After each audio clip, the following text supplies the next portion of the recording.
Hello and welcome to another episode of Movie Bollocks, where I watch a shit ton of stuff so you don't have to. And then I come on here and tell you what I think. That's it, really. It's a pretty simple premise. And this time it is 21 movies and 3 TV series. So, just my opinion. Let me know if you discover anything that's cool, or let me know if you think I'm talking about my arse about something, which, let's face it, wouldn't be a surprise. So, let's get cracking. First up, currently on Prime, I think, the Ministry of Ungentlemanly Warfare. It's a Guy Ritchie movie, who I have been in and out with over the years. Made my favourite movie of last year, The Covenant. Now, this movie is, for me, it's classic Guy Ritchie.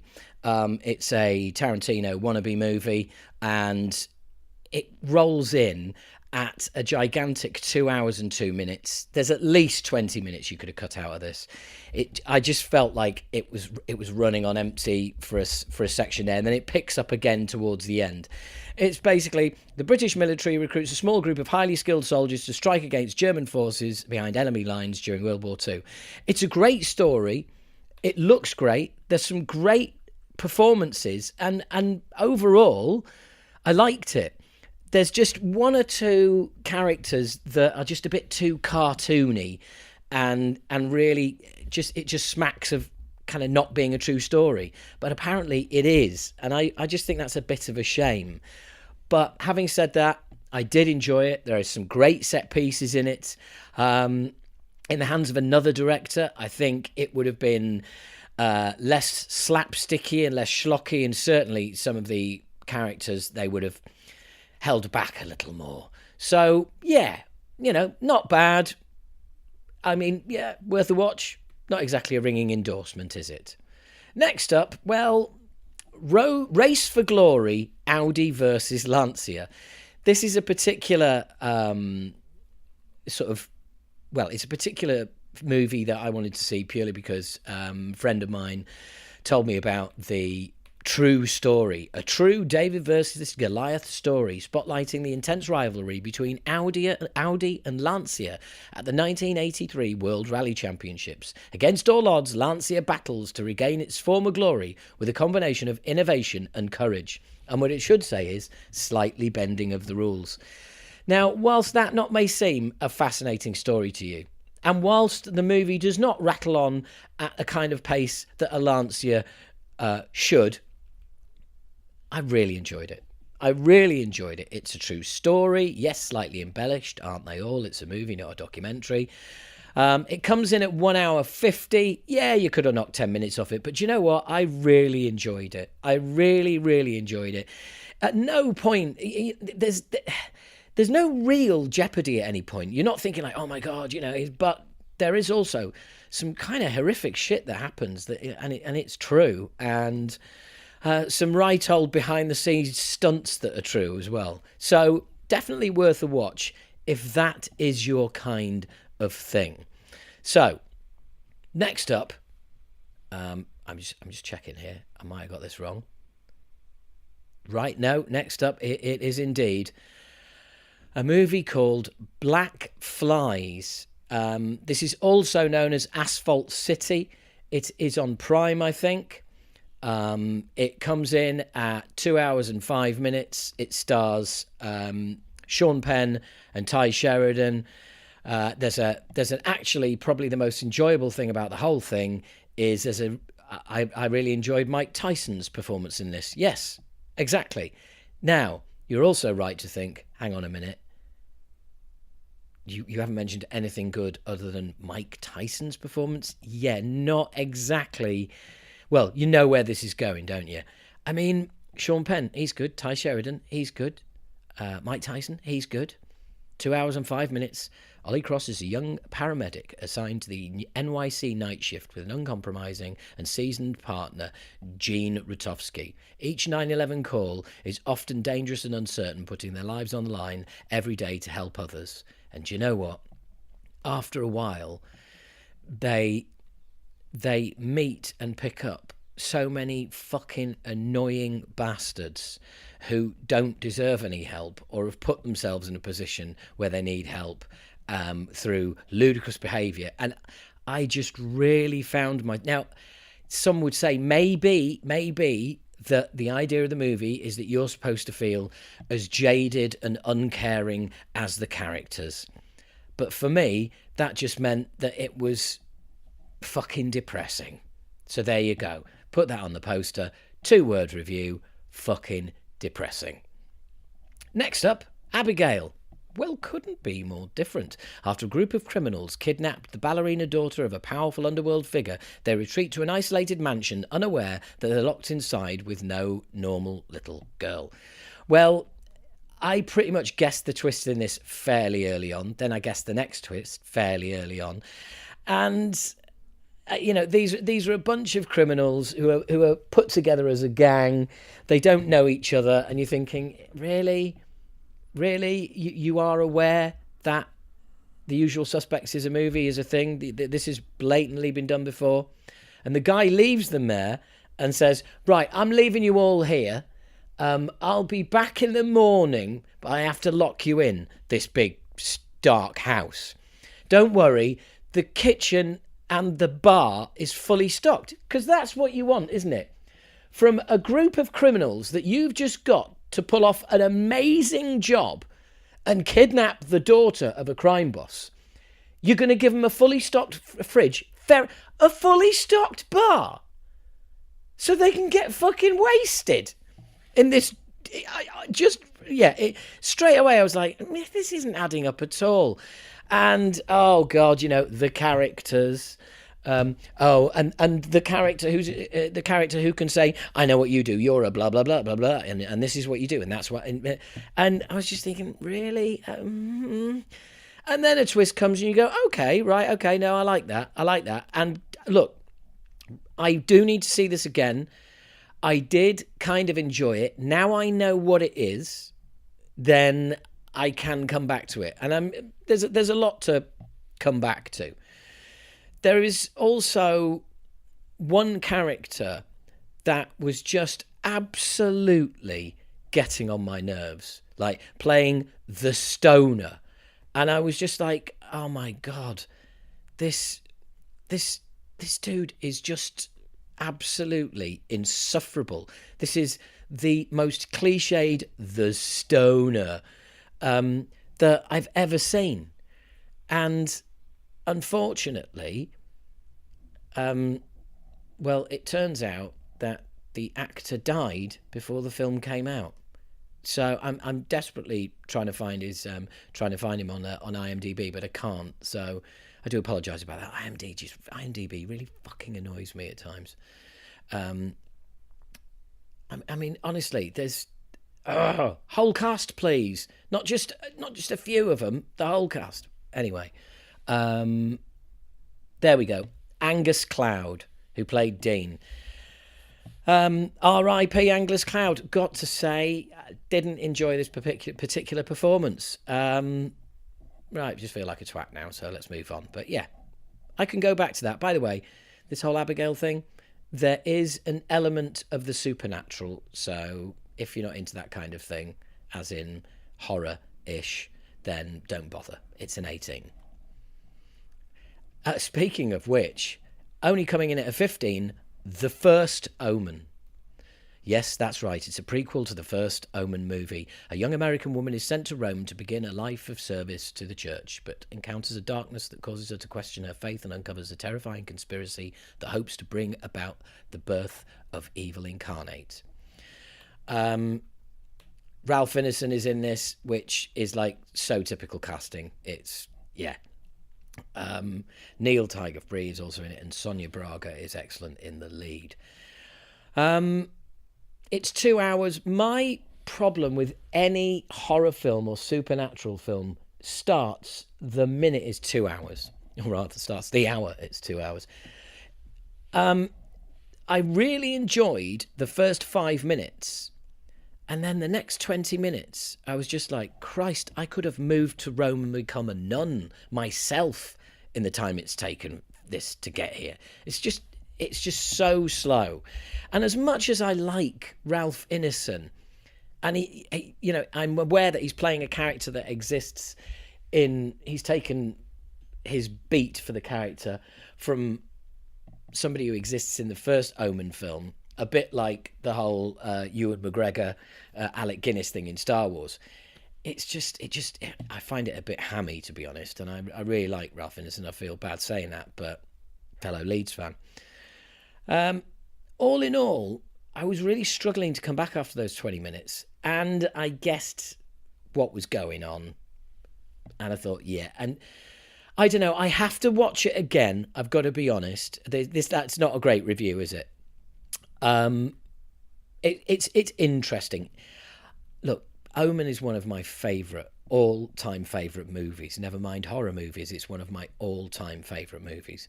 So maybe my expectations got in the way. I was left, given that a lot of people have said it's really good and it gets a 6.5 on IMDb, maybe I'd risen my expectations a little bit too much. As it is, it was all not bad, good, yeah, slow 20 minutes. There's also almost an exact copy of a scene that's in the first Omen as well, and I don't know, I just didn't think there was any need for that. But anyway, check it out, see what you think. Not sure myself. Anywho, next up, sorry, I said anywho. Civil War, starring Kirsten Dunst, Wagner Moura, Kaylee Spaney, and written and directed by Alex Garland. If you know his work, then you know the kind of stuff that he makes. To give you an idea of some of his other movies, The Beach, 28 Days Later, Sunshine, Never Let Me Go, Dread, and also there was that Netflix movie as well, wasn't there? Oh, for God's sake. Fucking honestly, IMDb, when I click, you know, movies, I want to see all the movies he's made, not his bloody life history. Honestly, Annihilation, that was it on Netflix, and also fairly recent movie that I really enjoyed called Men. So Civil War, I really enjoyed this. It is. I mean, I found it riveting. It is an absolute journey across America that doesn't exist yet. A journey across a dystopian future America following a team of military-embedded journalists as they race against time to reach D.C. before rebel factions descend upon the White House. It is a frighteningly realistic depiction of a dystopian US, and you really could see this being, I don't know, 5-10 years in the future. Somebody who I also know watched this and said it was like watching future history. That, like, this is where we're going. It just absolutely, wow. Yeah.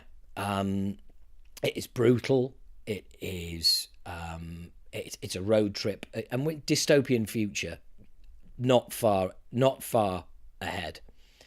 And basically, Kirsten Dunst plays a journalist who is a kind of well-known journalist, and she's trying to get across the states to get to DC to interview the president before maybe something happens to him. It's incredibly made, and there are some amazing performances, including a really terrifying, what's the word? Fucking hell. You know what I mean? You know, when somebody just makes a small appearance in a film, oh God, that is so annoying. Brain, do not fail me now. I know you're shouting at me. I know, hang on. So Jesse Plemons makes a terrifying cameo appearance. God, that was annoying me. He's not even listed in the main cast on the movie, and he's just called Soldier. And yeah, he makes one hell of an impact. As you can gather, I really enjoyed this. It's not something that you are... Well, I really enjoyed it, as well as finding it quite terrifying. And yeah, just really, really enjoyed it.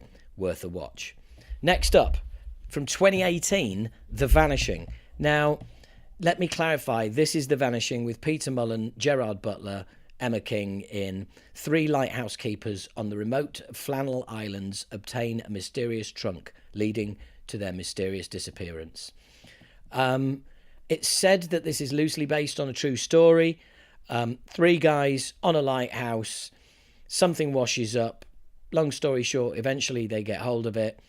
They're not sure what to do with it. It sows seeds of doubt in their minds. Other people turn up going, anything washed up here? They go, nah. And then all sorts of shit kicks off. And it becomes a physical and psychological torment for them all. It is grim. It's brilliantly made. Excellent performances by everyone. And they're on this lighthouse island, and you feel as cut off from the real world as they do, and the mind plays tricks on you, and even more so when there's something that might change your life in a good or a bad way in the other room. Really kind of nail-biting stuff, and that's The Vanishing from 2015. Right, so next up, just make sure I've got the right movie next. Late Night with the Devil. Now, this is a really curious film. A live television broadcast in 1977 goes horribly wrong, unleashing evil into the nation's living rooms. Written and directed by Cameron Cranes and Colin Cranes. They both wrote it. They both directed it. It is no major stars that you're going to be aware of, and it's probably the best found footage movie I've seen in a long time, because that's what it is. But it's done as found footage, as in this is a TV program that went on air in the 70s, 1977, that hasn't been seen before. This happened. Check this shit out. And it's really well done. It is so 1977. Now, some of the performances have been criticised as being a bit over the top. I think it's just that they're being how they would have been in 1977. It is a full-on... it's a full-on horror movie. It's only a 15. I wouldn't say it's terrifying, but it's on Halloween night, 1977. Yeah, the devil gets unleashed through TV. And it's done really well. At no point do you think, like, bloody hell, this is terrible. You see a lot of behind-the-scenes footage, what's going on, the dynamic that's going on there. Guests not wondering whether things happening on the show are real or not, or what's going on, which in turn adds to the confusion in your own mind, which is only added to by a spectacular ending. So, yeah, I enjoyed that. That is Late Night with the Devil. Next up, Arcadian. Yes, there's got to be a Nicolas Cage film on Movie Bollocks, and this episode is no different. Arcadian stars Nicolas Cage. Well, I say stars. He is not the star of this movie, and I've got a funny feeling that he has lended his name to the star role in this movie to help it get distribution, to help it get noticed. And at 92 minutes, it's already making me feel like, yeah, this is right, let's go. A father and his twin teenage sons fight to survive in a remote farmhouse at the end of the world. Well, it's kind of at the end of the world, kind of after the end of the world as we know it. The closest that I could say this film is is something like A Quiet Place, except the creatures aren't sensitive to noise. It's something else. Written by Mike Nillen, directed by Benjamin Brewer, stars Nicolas Cage, Jaden Martell, Maxwell Jenkins, his two sons. There's great performances all over the place here. Nicolas Cage, honestly, he is not in the movie for over half of this. So that's why I think he's putting that out there. The acting I found superb. The story, excellent. The effects, also excellent in a movie like this. When are we going to see the threat? Oh, great. We didn't have to wait too long, but you don't get to see it straight away. And when you do, you go, oh, God, that is bloody horrible. And it's done sparingly. And honestly, I think this would have been huge if A Quiet Place wasn't already on its third iteration. I really, really enjoyed this. I do not understand why it gets a 5.5. I'm not saying I like it so much because of my love for Nicolas Cage, because, like I said, he's hardly in it. He's in it, but it's not about him. Not by a long story. It's about his sons. And, yeah, it's. I really enjoyed it and just sat here talking about it. And the trailer is replaying as I'm watching it. I'm thinking, I've got to watch that again. Arcadian with Nicolas Cage deserves way more than a 5.5, in my opinion. Next up, bit of a change. This is a documentary on Netflix. It's 1 hour and 28 minutes, How to Rob a Bank. In this true crime documentary, a charismatic rebel in 1990s Seattle pulls off an unprecedented string of bank robberies straight out of the movies. And he does. It's absolutely incredible. He ended up being called Hollywood because he literally, it was like Hollywood bank robberies, the way he was doing it, putting loads of prosthetic makeup on. He knew how to talk to people and make them feel at ease. And it's an incredible story. I don't really need to do much of a review. You know everything there is to know there. If that sounds even remotely interesting to you, watch it. True story, lots of interesting footage, lots of footage of the actual robberies, lots of interviews with part of his crew, with the cops who caught him. I mean, everybody's in this. It is a truly brilliant documentary. Really, really enjoyed it. How to Rob a Bank on Netflix. Next up, Queenpins. About time we had something that was a little bit more upbeat. Well, this is Queenpins is the story of, let's have a look. A pair of housewives create a $40 million coupon scam. True story, they did. As soon as I saw Kristen Bell was in this, I knew I was going to watch it because I think she's brilliant, especially doing comedy. She's just brilliant. There's Kirby Howell-Baptiste is also brilliant in it. Paul Walter Hauser is brilliant in it as the only guy who sees, hang on, this is like a massive scam going on under everyone's noses and no one seems to give a shit. This is a crime. And yeah, it's just fantastic. It's about a housewife who just basically uses coupons to save money on a shop. Then starts writing to organisations saying, I got this stuff, bought this stuff of yours and it was horrible. And they give her more coupons.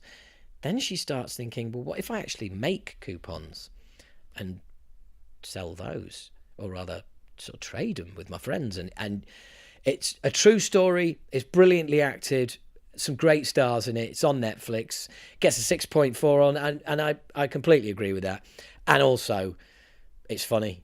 It is at times laugh out loud funny. It's also at times laugh out loud. Jesus, how did they get away with this? Brilliant. Now, my apologies. 2 hours and 19 minutes. Free State of Jones from 2016. My apologies that I have never watched this before.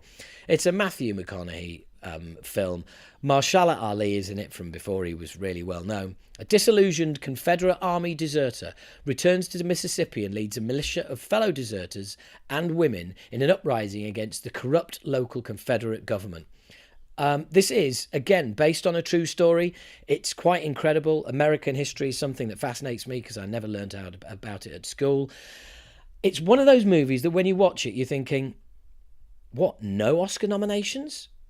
Really? I mean, but this is like properly up there. This is a really, really good movie. Everybody is great in it. It's a historical tale, and yeah, just incredible. Absolutely loved it. Watched it one Sunday afternoon and just thought, wow. I felt bad. It'd take me so long to watch it. Whereas with Jackdaw, I just felt bad about watching it, and it's only 1 hour and 37 minutes.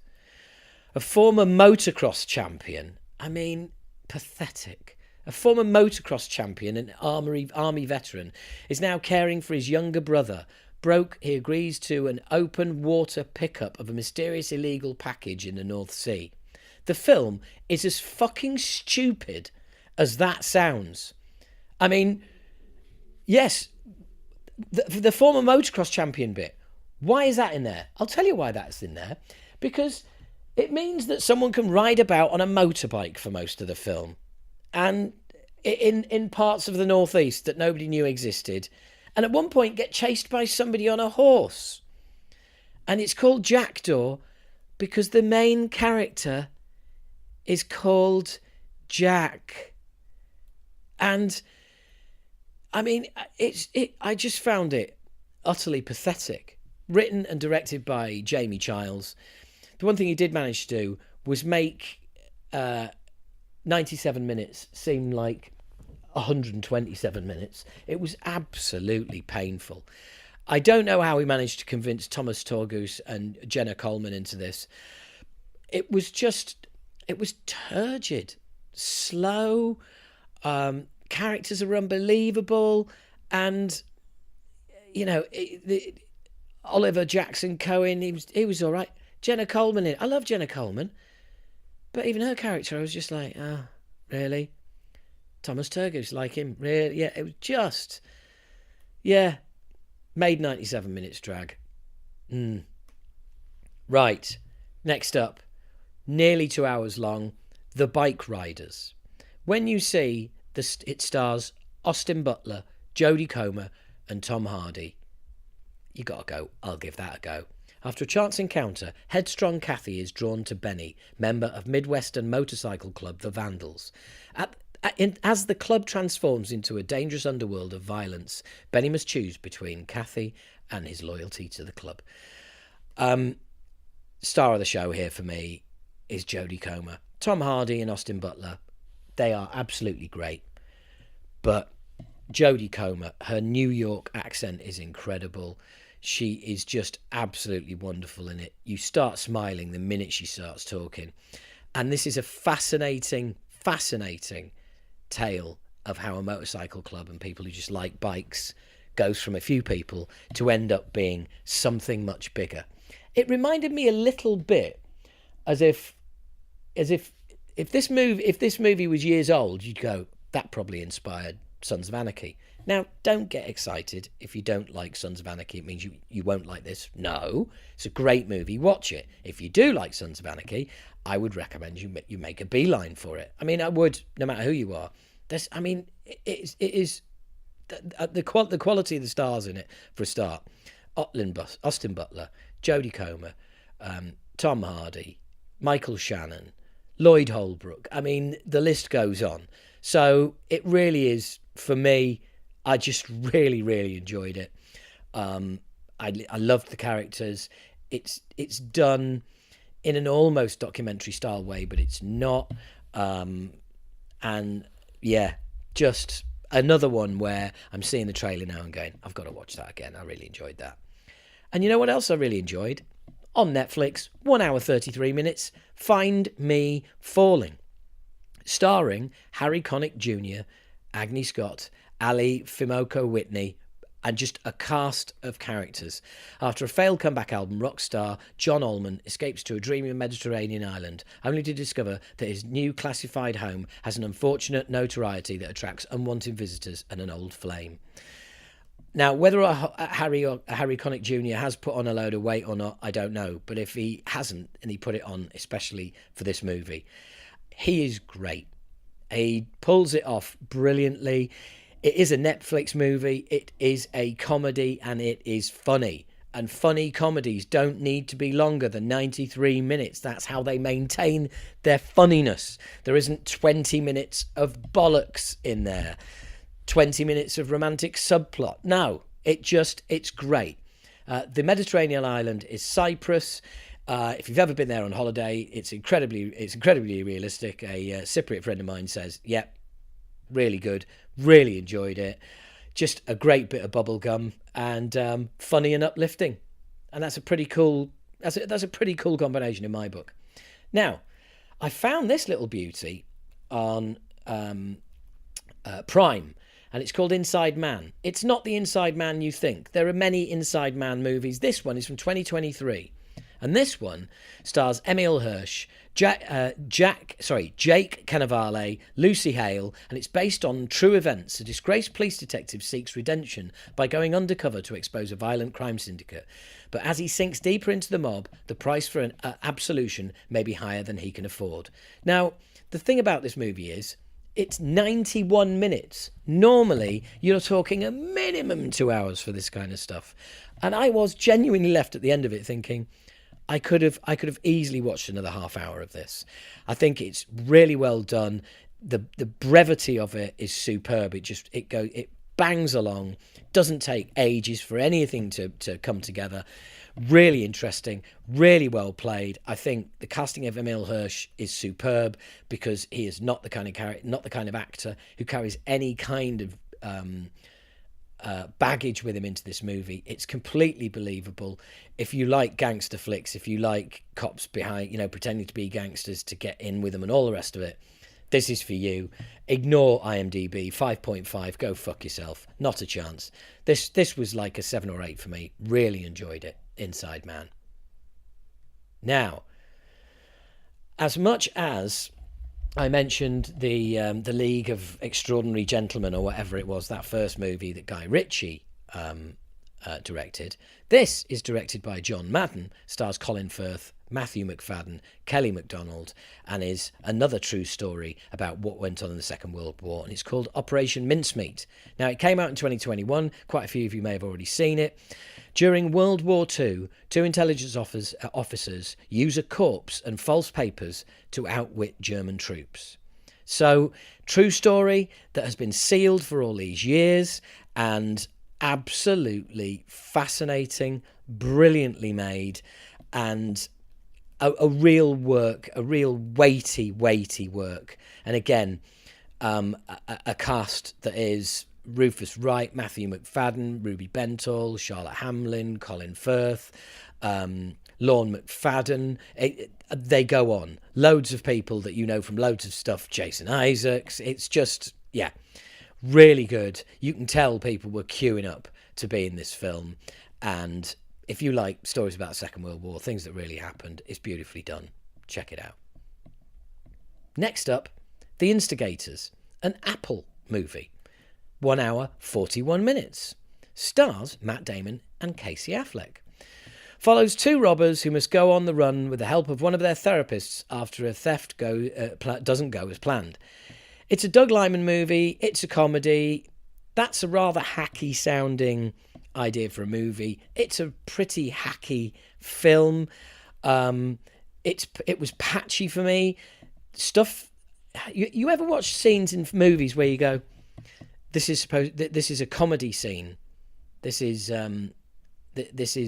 laughs. This scene, they're doing that for comedy, but you just think, so why am I not laughing? Tonally, it just feels a bit off in so many places that it's really hard to kind of get a grip with where the comedy's coming from. And I didn't really realise it until towards the end of the movie when I kind of got it. But there's loads of people in it. Alfred Molina, Casey Affleck, Matt Damon, but also there's Ron Perlman's in it, but there's this really stupid bit in it, right? There's this really stupid bit in it where a guy who plays a like no nonsense cop who's in the pocket of a gangster that has been robbed and is also after these guys, right? Well, he drives everywhere in not a police car, not an unmarked car, but in like an armoured vehicle. He's just a copper who drives around in one of these massive, big fuck off, like military armoured vehicles. And you just think, that's absolute bollocks. So yes, there's just so much in there where you're like, hang on, that doesn't kind of, why, that's not working. That's really not working. Why is that not working? And it's one of those, to be honest. So yeah, there we go. That was the Instigators. Next up, we have Alien Romulus. Yes, the new Alien movie. I went to see it at the cinema. It's directed by Fede Alvarez. I enjoyed it. While scavenging the deep ends of a derelict space station, a group of young space colonists come face to face with the most terrifying life form in the universe. Now, there are many tropes that you've seen before in Alien movies, but there are also some really inventive, new, shit scary things. You are going to see the alien, the original terrifying alien that you remember. Is there a chest burster? Of course there fucking is. It's Alien. It's only crime for me because at this point there's been so many Alien movies that you do get to a stage where you go like, hang on, have I seen this before? It's 2 hours long. If it had been 1 hour 45, if they'd snuck 15 minutes out of it, I think it could have been amazing. It's just it seems to just go on a little bit too long, and that is the only downside. I really enjoyed it, but yeah, I think it could have been a lot better. And you know what?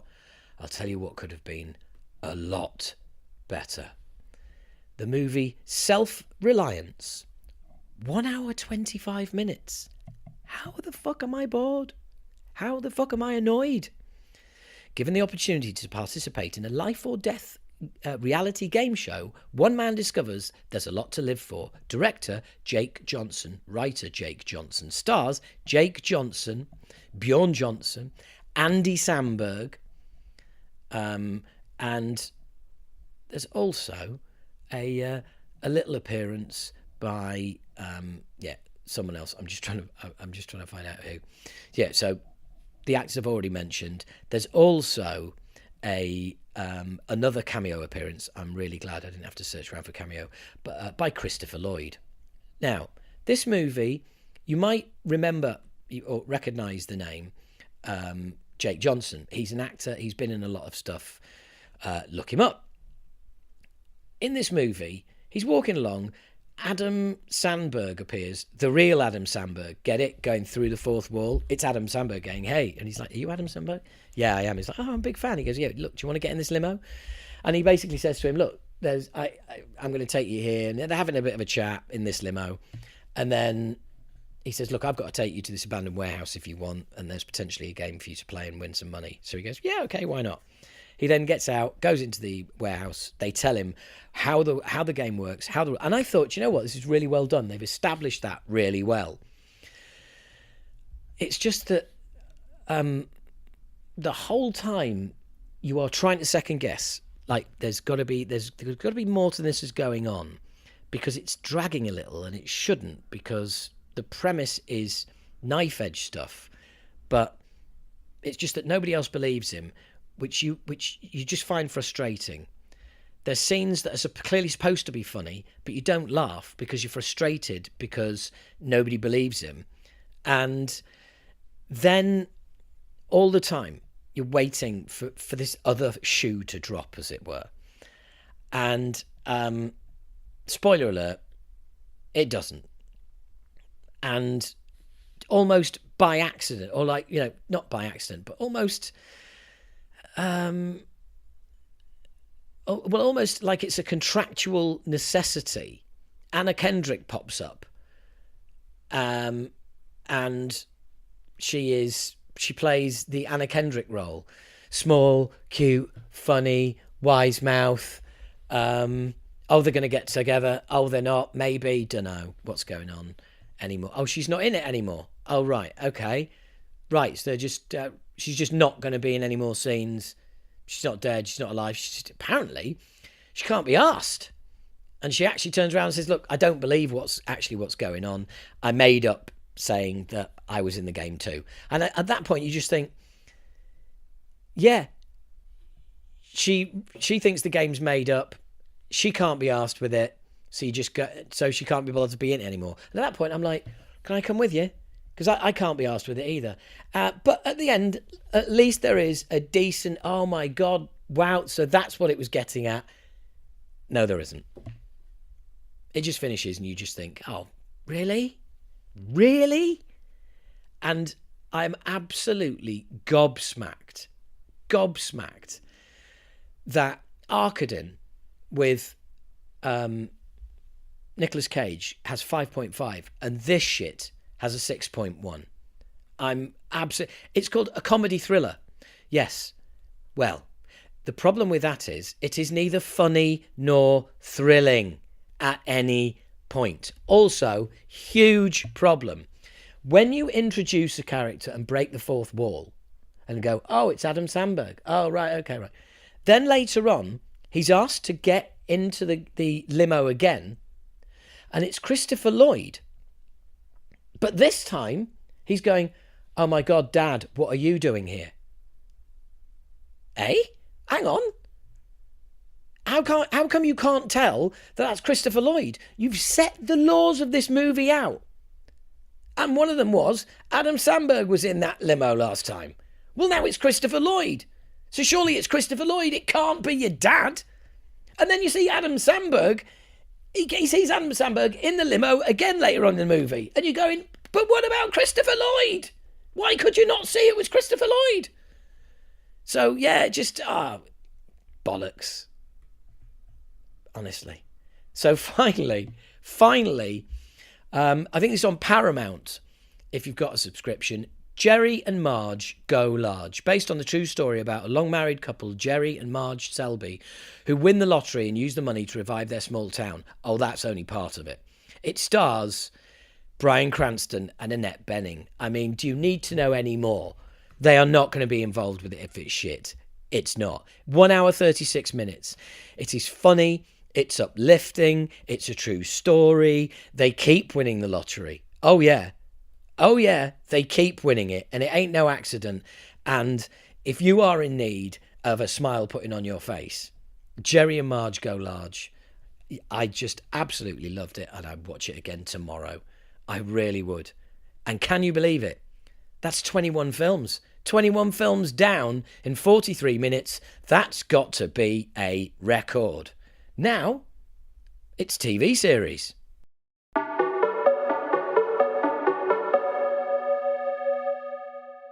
Not many to cover off this month. I've really not been able to get it, well, this episode, I've not really been able to get into many TV series.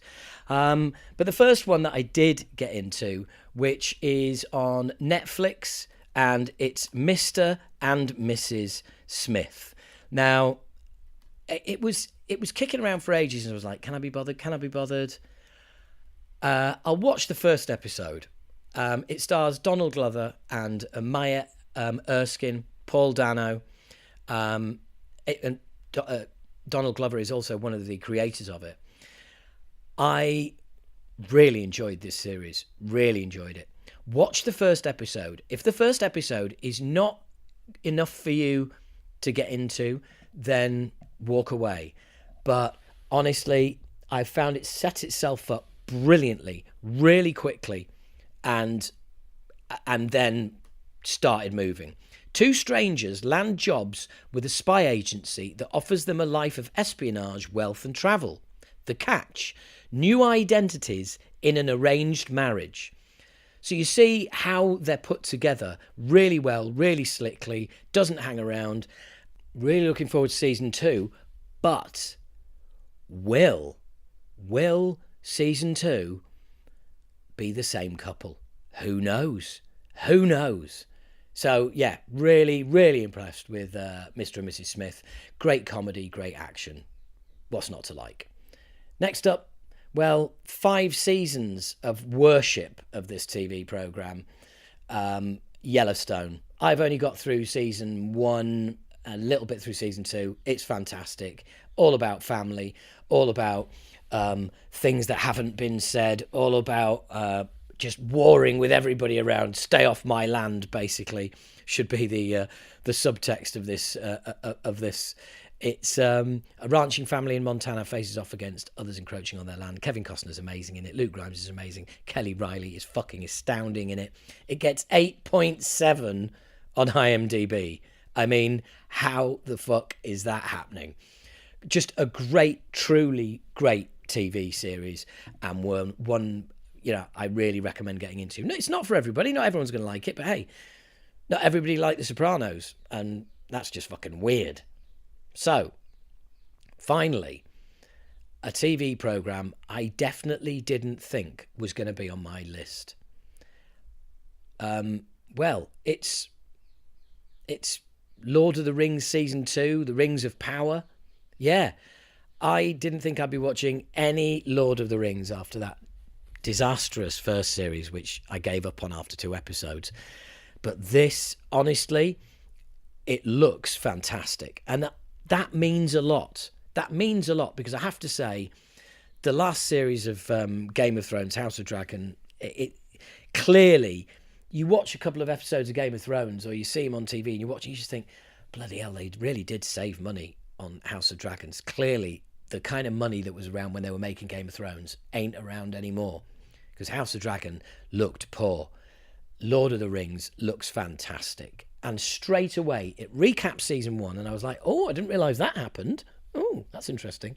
And you're in.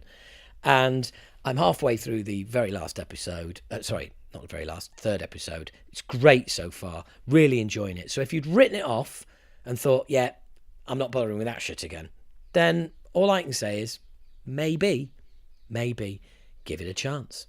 So there you go. I didn't think I'd be advocating for any Lord of the Rings TV series ever, but I am. So thank you very much for listening. That's it. That's all I've got to talk to you about. Thank you very much for listening. Thank you for making it to the end. And please do let me know if you discover anything here, or if you just want to argue and tell me I'm wrong about something. You know where I am on all the socials, under Talking Bollocks. This has been Movie Bollocks. Thanks for listening. Catch you next time.